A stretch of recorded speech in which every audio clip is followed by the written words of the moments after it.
After an almost 2-year-long hiatus and one special, the Venture Brothers made their return to TV screens this week for their 6th season, and the newest episode back was entitled Hostile Makeover. Picking up from where the events of Gargantua 2 left off, Rusty's brother JJ is dead, but now his entire business operation and swanky New York digs have been left to Rusty. This now means the entire Venture clan is relocating to the Big Apple, and not a moment too soon either, as their compound was burnt down at the end of the special. Everyone deals with their newfound fortune in different ways. Rusty, of course, is all too happy to finally have screw you money. He even goes as far as to fire everyone who worked for his brother. Hank is equally affected by the family's newfound fortune, using his money to start dressing like Justin Bieber and genuinely becoming a spoiled rich kid. Dean, on the other hand, wants to further his pursuits in education, and when he goes to the local college, he runs into Brown Widow, the show's brilliant Peter Parker stand-in, yet again voiced by nerd god Nathan Fillion. In fact, much of Venture Brothers New York seems to be pulled right from classic Marvel comics. It's not long before an Avengers-style group wants to sell the Venture family some home security from their more villainous neighbors.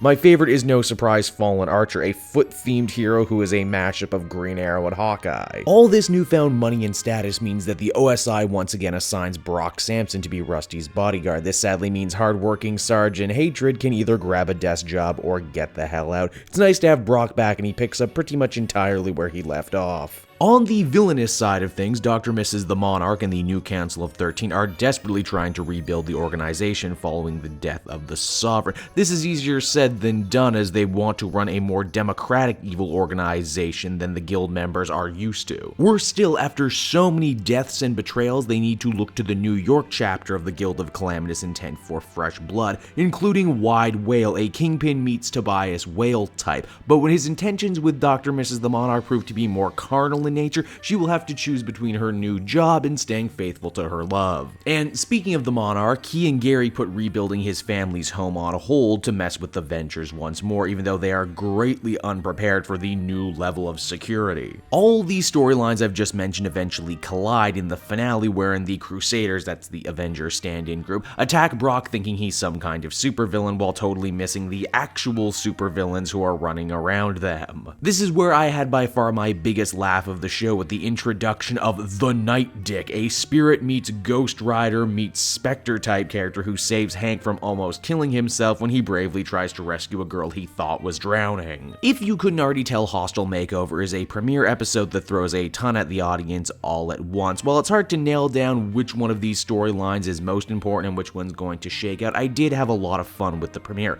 Season 6 looks great in terms of animation. In fact, this might be the best the show has ever looked ever. All the weird comedy charm we've come to love is definitely intact, and there are a ton of new characters and situations to enjoy as well. Overall, I feel comfortable giving this one an 8 out of 10. Hey everyone, thanks so much for watching my newest video. I hope you enjoyed it, and I hope you'll feel like checking out some more videos I have on offer here at Cape Joel.